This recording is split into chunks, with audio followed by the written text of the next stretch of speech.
years, every time a politician says middle-class economics, we all get to take a drink.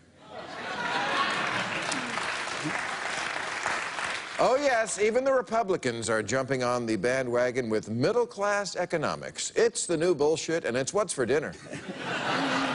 And I say bullshit because the middle income in America is $51,000, and the average family that makes that, even with no car payments, no cable TV, no vacation, and no money even for a pet, because they had to eat it, are still $50 in the red at the end of every month. And up until, like, Thursday, the Republican answer to that was always just to say, well, that's the new normal.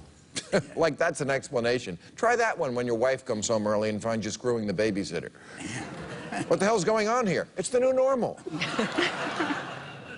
Now, I know what you're thinking, but, Bill, isn't it a good thing the Republicans are finally paying attention to our vanishing middle class? Like this lady. With the same people and same policies that got us into the status quo, another Latin word, status quo, and it stands for, man, the middle class, everyday Americans are really getting taken for a ride.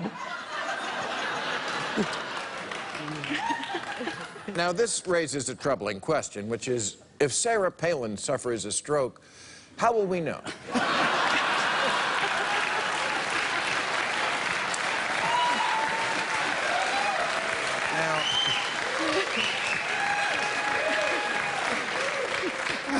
I don't know from that if Sarah Palin is for or against helping the middle class, and there's no way to know. But there's a lot of that kind of talk going around. Jeb Bush recently said, while the last 8 years have been pretty good ones for top earners, they've been a lost decade for the rest of America.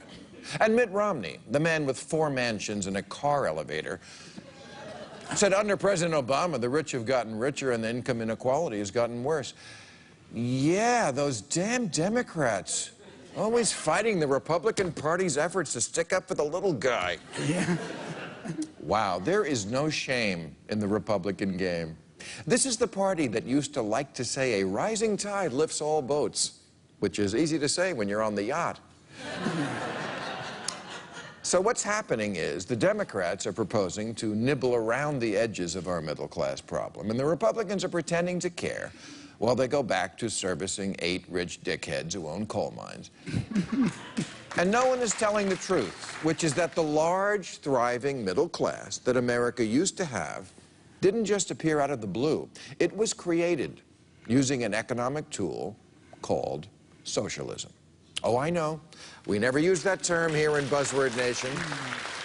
But that is exactly what our government did after World War II. It taxed the rich up to 90% and massively redistributed that money through the GI Bill so that more than half the population benefited from free college, free job training, cheap mortgages, and much, much more. Yes, for a brief shining moment, we were Finland.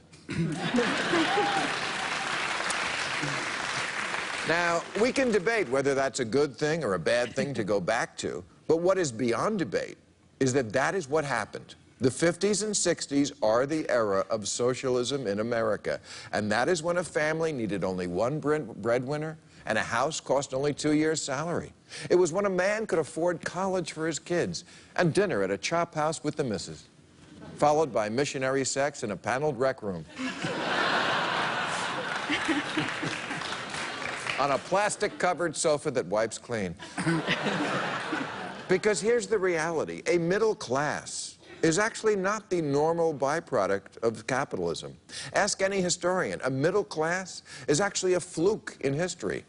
Like in the 14th century, a middle class was created in Europe when, during the Black Plague, a third of the population died, resulting in a labor shortage and increased bargaining power for workers.